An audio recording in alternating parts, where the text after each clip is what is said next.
Hello, അസ്സലാമു അലൈക്കും. അപ്പോൾ ഈ ഒരു മാംഗോ സീസണിൽ ട്രൈ ചെയ്യാൻ പറ്റിയിട്ടുള്ള ഒരു അടിപൊളി ഐറ്റത്തിൻ്റെ റെസിപ്പിയുമായിട്ടാണ് ഇന്ന് വന്നിട്ടുള്ളത്. അപ്പോൾ ഈ ഒരു ഐറ്റം റെഡിയാക്കി എടുക്കാനായിട്ട് ഞാനിപ്പോൾ ഇവിടെ നല്ല പഴുത്തിട്ടുള്ള ഒരു മാങ്ങ എടുത്തിട്ടുണ്ട്. അപ്പോൾ അതിൻ്റെ തൊലിയൊക്കെ കളഞ്ഞതാ ഇതുപോലെ ചെറിയ പീസായിട്ടൊന്ന് കട്ട് ചെയ്തെടുത്തിട്ടുണ്ട്. ഇനി ഇതിന് നമുക്ക് മിക്സിയുടെ ജാറിലേക്ക് ചേർത്ത് കൊടുക്കാം. ഇനി മധുരത്തിനായിട്ട് 1.5 ടേബിൾ സ്പൂൺ പഞ്ചസാര കൂടെ ചേർത്ത് കൊടുക്കാം. ഇനി ഇതിനെ നന്നായിട്ട് തന്നെ അരച്ചെടുത്ത് മാറ്റി വെക്കണം.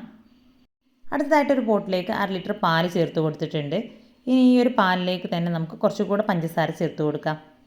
അപ്പോൾ 2 ടേബിൾ സ്പൂണോളം പഞ്ചസാര കൂടെ ഞാൻ ചേർത്ത് കൊടുത്തിട്ടുണ്ട്. ഇനി ഇതാ നമ്മുടെ പാലിൽ നിന്നും കുറച്ച് ഞാനിവിടെ ഒരു ബൗളിലേക്ക് മാറ്റി വെച്ചിട്ടുണ്ട്. ഇനി ഇതിലേക്ക് ഒരു 2 ടീസ്പൂൺ കസ്റ്റാർഡ് പൗഡർ ചേർത്ത് കൊടുക്കാം.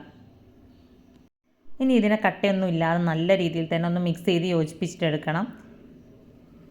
അപ്പോൾ നമ്മുടെ കസ്റ്റാർഡ് പൗഡർ ഫുള്ളായിട്ട് നമ്മുടെ പാലിൽ മിക്സ് ചെയ്തെടുത്തിട്ടുണ്ട്. ഇനി ഇതിനെ നേരത്തെ മാറ്റി വെച്ചിട്ടുള്ള നമ്മുടെ പാലിലേക്ക് ചേർത്ത് കൊടുക്കാം.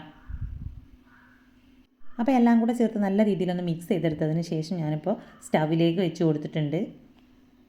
ഇനി ലോ ടു മീഡിയം ഫ്ലെയിമിലിട്ടിട്ടാണ് ഇതിനെ കുക്ക് ചെയ്തെടുക്കേണ്ടത്.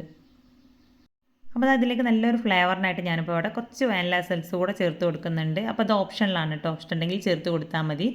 അപ്പോൾ നമ്മുടെ പാലൊക്കെ ഇവിടെ നല്ല രീതിയിൽ തന്നെ തിക്കായി വന്നിട്ടുണ്ട്. ഇനി ഇതിൻ്റെ ഫ്ലെയിം ഒന്ന് ഓഫ് ചെയ്ത് കൊടുക്കാം.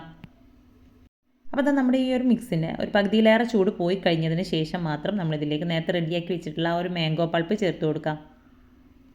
കൈകൊണ്ട് തൊട്ട് നോക്കാൻ പാകത്തിനുള്ള ഒരു ചൂടായി കഴിഞ്ഞാൽ മാത്രം ഈ ഒരു പൾപ്പ് ചേർത്ത് കൊടുത്താൽ മതി കേട്ടോ. ഇനി എല്ലാം കൂടെ ചേർത്ത് നല്ല രീതിയിൽ തന്നെ കട്ടയൊന്നുമില്ലാതെ മിക്സ് ചെയ്തെടുക്കണം. അപ്പോൾ നല്ല തിക്കായിട്ടാണ് കേട്ടോ ഈ ഒരു സമയത്ത് നമ്മുടെ ഈ ഒരു മിക്സ് ഇവിടെ കിട്ടിയിട്ടുള്ളത്. ഇനി അടുത്തതായിട്ട് ഇതിലേക്ക് വേണ്ടത് ബ്രെഡാണ്. അപ്പോൾ നമ്മുടെ ബ്രെഡിൻ്റെ സൈഡിലുള്ള ഒരു ബ്രൗൺ പാർട്ടൊക്കെ ഒന്ന് കട്ട് ചെയ്ത് മാറ്റിയതിന് ശേഷം മാത്രമാണ് ഞാനിപ്പോൾ ഇതിലേക്ക് എടുത്തിട്ടുള്ളത്. ഇനി നമ്മൾ റെഡിയാക്കി വെച്ചിട്ടുള്ള കസ്റ്റാർഡും മാംഗോ കൂടെ ചേർത്തിട്ടുള്ള ആ ഒരു മിക്സ് ഇതുപോലെ ഒരു ട്രൈയിലേക്ക് കുറച്ച് ഒഴിച്ച് കൊടുക്കാം. ഇനി ഇതിന് മുകളിലായിട്ട് നമുക്ക് നമ്മുടെ ബ്രെഡ് ഒന്ന് നിരത്തി വെച്ച് കൊടുക്കാം. അപ്പോൾ ചെറിയൊരു ചൂടോട് കൂടെ തന്നെയാണ് നമ്മുടെ ഈ ഒരു കസ്റ്റാർഡ് മിക്സ് ഇതിലേക്ക് ഒഴിച്ച് കൊടുത്തിട്ടുള്ളത്.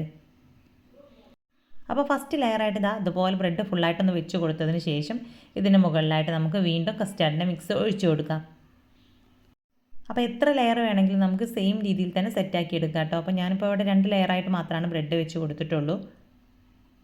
അപ്പോൾ ഇടയിലായിട്ട് എന്തെങ്കിലും കടിക്കാനൊക്കെ ഇഷ്ടമുള്ളവരാണെന്നുണ്ടെങ്കിൽ ചെറിയ പീസാക്കിയിട്ട് നമുക്ക് നട്ട്സൊക്കെ ചേർത്ത് കൊടുക്കാം കേട്ടോ. അപ്പോൾ ഞാനിപ്പോൾ ഇവിടെ ഈ ഒരു മാംഗോ പൾപ്പ് മാത്രമാണ് ചേർത്ത് കൊടുത്തിട്ടുള്ളത്. അപ്പോൾ അത് ഫുള്ളായിട്ടും ഒന്ന് ലെവൽ ചെയ്ത് നമ്മുടെ ഈ ഒരു ബാറ്റർ ഒഴിച്ച് കൊടുത്തതിന് ശേഷം വീണ്ടും അതിന് മുകളിലായിട്ട് നമുക്ക് ബ്രെഡ് വെച്ച് കൊടുക്കാം. ഇനി ഇതിന് മുകളിലായിട്ട് വീണ്ടും കസ്റ്റാർഡ് മാംഗോ മിക്സ് ചേർത്ത് കൊടുക്കാം. അപ്പോൾ വളരെ സിമ്പിളാണ് ഇത് റെഡിയാക്കി എടുക്കാനായിട്ട്. അപ്പോൾ ഈ ഒരു മാംഗോ സീസണിൽ ട്രൈ ചെയ്ത് നോക്കേണ്ട അടിപൊളി ഒരു ഐറ്റമാണ്. അപ്പോൾ നമുക്ക് ഈ ഒരു ബ്രെഡിന് പകരമായിട്ട് നമുക്ക് കേക്കിൻ്റെ സ്പഞ്ച് വെച്ചിട്ട് ആ ഒരു ലെവലും ചെയ്തെടുക്കാം കേട്ടോ. ബാക്കിയുള്ള നമ്മുടെ ഈ ഒരു മിക്സ് മുഴുവനായിട്ട് ഞാനിപ്പോൾ ഇതിന് മുകളിലായിട്ട് ഒഴിച്ച് കൊടുത്തിട്ടുണ്ട്. ഇനി വേണമെന്നുണ്ടെങ്കിൽ ഒരു ലെയർ കൂടെ നിങ്ങൾക്ക് സെറ്റ് ചെയ്യാം. ഇനി ഇതിന് മുകളിലായിട്ട് ഞാനൊരു ഡെക്കറേഷന് വേണ്ടി നേരത്തെ നമ്മൾ റെഡിയാക്കി വെച്ചിട്ടുള്ള മാംഗോ പൾപ്പ് അതിൽ നിന്ന് കുറച്ചൊന്ന് മാറ്റി വെച്ചതാണ്. അപ്പോൾ അതൊന്നും ഇതിന് മുകളിലായിട്ട് ഇട്ട് കൊടുത്തിട്ടുണ്ട്. അപ്പോൾ അത് ഇഷ്ടമുള്ള രീതിയിൽ ഇഷ്ടമുള്ള ഷേപ്പിലൊക്കെ സെറ്റ് ചെയ്തിട്ടെടുക്കാം. ഇനി ഇതിന് മുകളിലായിട്ട് ഞാൻ കുറച്ചുകൂടെ മാംഗോ പീസ് കട്ട് ചെയ്തെടുത്തത് കൂടെ ചേർത്ത് കൊടുക്കുന്നുണ്ട്. അപ്പോൾ അതൊക്കെ ഓപ്ഷനിലാണ് കേട്ടോ. ഡെക്കറേഷനൊക്കെ ഓരോരുത്തരുടെയും ഇഷ്ടത്തിനനുസരിച്ച് ചെയ്തിട്ടെടുക്കാം. ഇനി ഇതിനെ ഫ്രിഡ്ജിൽ വെച്ച് നല്ല രീതിയിൽ തന്നെ ഒന്ന് സെറ്റ് ചെയ്തിട്ടെടുക്കാം. അപ്പോൾ എത്രത്തോളം തണുപ്പിച്ച് കഴിക്കുന്നോ അത്രത്തോളം നല്ല ഒരു ടേസ്റ്റാണ് കേട്ടോ. തണുപ്പുണ്ടാകുമ്പോൾ മാത്രമാണ് ഇത് കൂടുതൽ ടേസ്റ്റ് ഉണ്ടാവുക. അപ്പോൾ അത് നല്ല ക്രീമി ആയിട്ടുള്ള നല്ല അടിപൊളിയായിട്ടുള്ള നമ്മുടെ ഈ ഒരു മാംഗോ പുഡിംഗ് ഇവിടെ കിട്ടിയിട്ടുണ്ട്. അപ്പോൾ നല്ല ഈസിയാണ് കേട്ടോ റെഡിയാക്കി എടുക്കാനായിട്ട്. അപ്പോൾ ബ്രെഡും മാങ്ങയും വീട്ടിലുണ്ടെങ്കിൽ സിമ്പിളായിട്ടാണ് റെഡിയാക്കി എടുക്കാൻ പറ്റിയിട്ടുള്ള ഒരു അടിപൊളി ഐറ്റമാണിത്. ഇതുപോലെ തന്നെ കുറഞ്ഞ സമയത്തിനുള്ളിൽ വീട്ടിലുള്ള ചേരുവകൾ മാത്രം വെച്ചുകൊണ്ട് ചെയ്തെടുക്കാൻ പറ്റുന്ന ഒരുപാട് സിമ്പിളായിട്ടുള്ള റെസിപ്പീസ് നമ്മുടെ ചാനലിൽ അപ്ലോഡ് ചെയ്തിട്ടുണ്ട്. അപ്പോൾ കാണാത്തവരുണ്ടെങ്കിൽ ജസ്റ്റ് അതൊക്കെ ഒന്ന് പോയിട്ട് കണ്ടു നോക്കുക. അപ്പോൾ ഇന്നത്തെ വീഡിയോ ഇഷ്ടമായിട്ടുണ്ടെങ്കിൽ ലൈക്ക് ചെയ്യുക.